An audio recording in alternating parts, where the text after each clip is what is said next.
jusqu'à sa mort. Il lui transmet le témoignage de la foi. Il a su incarner en lui ce qu'on appelle en Église l'évangile théologal.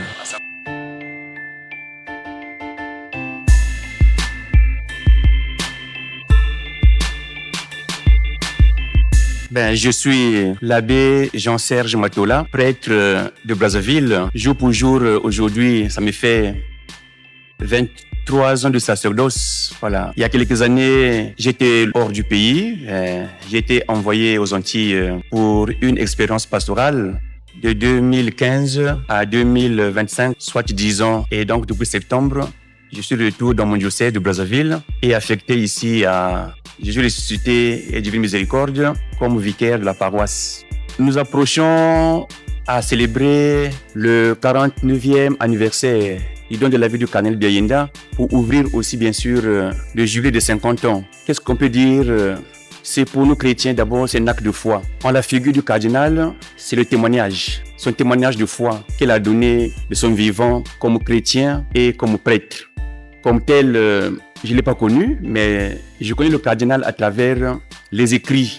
Et ici, par exemple, j'ai ce livre que j'aime lire souvent. C'est bien intitulé, c'est Émile Biayenda, Grandeur d'un humble. C'est surtout à travers le livre, ce petit livre écrit par l'abbé Adolphe Tchakaka que chaque fois, depuis quand je suis sorti du séminaire, que je lis ce livre-là, que je connais un peu la vie du cardinal, parce que comme tel, je ne l'ai pas vu de mes yeux, mais je le connais à travers les écrits. Et du cardinal, ce qu'on peut retenir, c'est que le cardinal, c'est ce chrétien, ce prêtre, voilà, qui nous transmet le témoignage de la foi. Il a cru en Jésus et il a donné toute sa vie en Jésus et pour Jésus.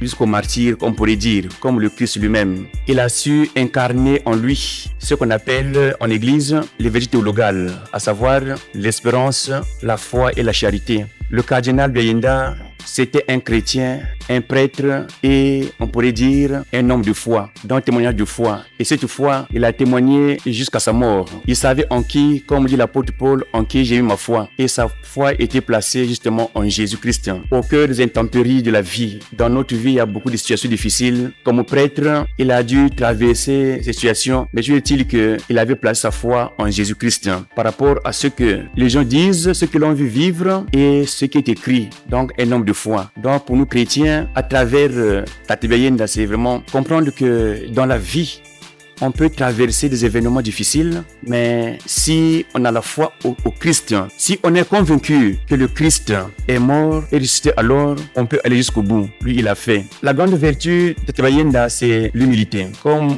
il est écrit en ce livre, Émile Biayenda, grandeur d'un humble. C'est vraiment l'humilité. L'humilité qui est une grande vertu pour tout chrétien. Et encore, pour nous prêtres, c'est un grand modèle parce que on est grand devant le Seigneur lorsqu'on est humble. Et qui dit humble, c'est servir le peuple de Dieu, servir tout le monde, enfants, jeunes et vieux, avec amour, avec humilité, avec joie. Et Tate Biayenda nous laisse ce souvenir-là, ce témoignage-là. C'est ce qui fait de lui aujourd'hui aussi un homme grand. Si depuis 49 ans, notre Église du Congo attend toujours sa béatification parce que c'est pour que les gens à venir comprennent que la vie est belle lorsqu'on arrive à servir avec amour, avec joie, à l'image de notre bon cardinal. Il a servi l'Église avec joie, mais dans une grande humilité. Homme de conviction, j'ai dit l'année été. L'espérance, c'est cela la troisième vertu, voilà. Il a espéré en tout et pour tout. Et dans ces différents messages, au cœur de ces messages, c'est toujours un appel à la foi et à l'unité. Comme on peut le comprendre déjà, le Congo, en beaucoup d'années, au cœur de situations, un pays qui avait d'abord le marxisme, c'était pas toujours difficile, pas toujours facile. Mais au cœur des événements de notre pays, il savait appeler tout le monde à l'unité, à l'espérance. Parce que celui en qui nous croyons Jésus-Christ, il est amour et que dans ce message toujours, il appelait les Congolais du nord, du sud, de l'est et de l'ouest à s'aimer. En regardant chaque personne, comprendre que c'est un Congolais, il n'est pas Mboshi, il n'est pas Bembe. Je n'ai pas affaire à un Lari, je n'ai pas affaire à une Vili, mais j'ai affaire à un frère congolais. Voilà, c'est ça Tate Biayenda. Donc l'unité, comprendre que en Jésus-Christ, Christ, on a un seul sang qui coule en nous, le sang de l'amour. Et donc, il a toujours appelé les enfants de Dieu que nous sommes, les enfants congolais que nous sommes, à l'amour vrai, à nous regarder comme des frères, comme des sœurs. Voilà le grand témoignage que Tatouaïnda nous laisse. Et c'est pourquoi nous voudrions qu'avec la grâce de Dieu, comme recommande lever l'Église, que l'Église, notre Église universelle, reconnaisse en cet homme un homme de valeur, un homme à qui on peut proposer au péché du monde entier de le prendre comme modèle, comme tous les autres saints. Voilà. Donc,